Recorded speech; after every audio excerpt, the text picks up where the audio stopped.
మేము మీద అడిగినాం రాబాయ్, మీదేమన్నా సొమ్ము తింటామని అడిగినామా? మీ ఇళ్ళకి ఏమైనా తెచ్చిపెట్టమన్నామా?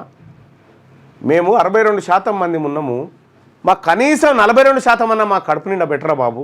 42% అర్ధాకలతోనైనా సరే అంటే ఇక్కడ జీవో కాగితం ఈయననే ఇస్తాడు, వెనకని రెడ్లనేగేసి కోర్టుకు తోలుతాడు, జానారెడ్డి చూసుకుంటాడు ఆ పని. హరీష్ రావు అడ్వకేట్ను పెట్టి వాదిస్తాడు బీసీలకు రిజర్వేషన్ రావద్దని. బీజేపీ వాళ్ళు ఏమో చూసుకుంటే సప్పట్లు కొడతారు. ఈ పరిణామం ఇప్పటిది కాదు.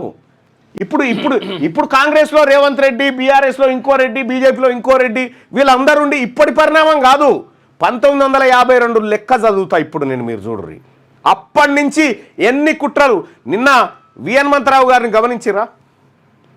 ఎంత నిజాయితీగా ఈ వర్గాల కోసం ఆయన మాట్లాడిన మాటలు చూసిరా?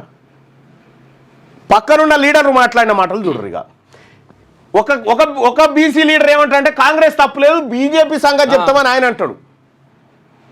ఆర్ కృష్ణయ్య గారు నిన్న మాట్లాడిండు, ఉద్యమం చేస్తాం అది చేస్తాం. నువ్వు బీజేపీ ఎంపీ కదా, భారతీయ జనతా పార్టీ ఎంపీ కదా, నీ ప్రభుత్వం చేయాల్సిన కార్యక్రమం పెండింగ్లో ఉంది కదా, నువ్వు ఎందుకు చెప్పలేదు ఈ మాట?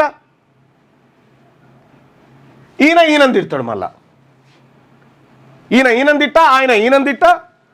జరిగింది ఇది. తీన్మార్ మల్లన్న ఏదైతే చెప్పిండో ఇదే. నేను హైకోర్టు దగ్గర కూడా మాట్లాడి చెప్పినా, మీరు చూడండి మీడియా సమావేశంలో. ఏది విచారణ జరుగుతుండగానే ఇంకా తీర్పు కూడా ఇవ్వలే. రేపో ఎల్లుండో రేవంత్ రెడ్డి ప్రెస్ మీట్ పెట్టి పార్టీ పరంగా 42% టికెట్లు ఇస్తామని రేపో ఎల్లుండో చెప్పబోతుండు, మీరు చూడరు అని చెప్పిన.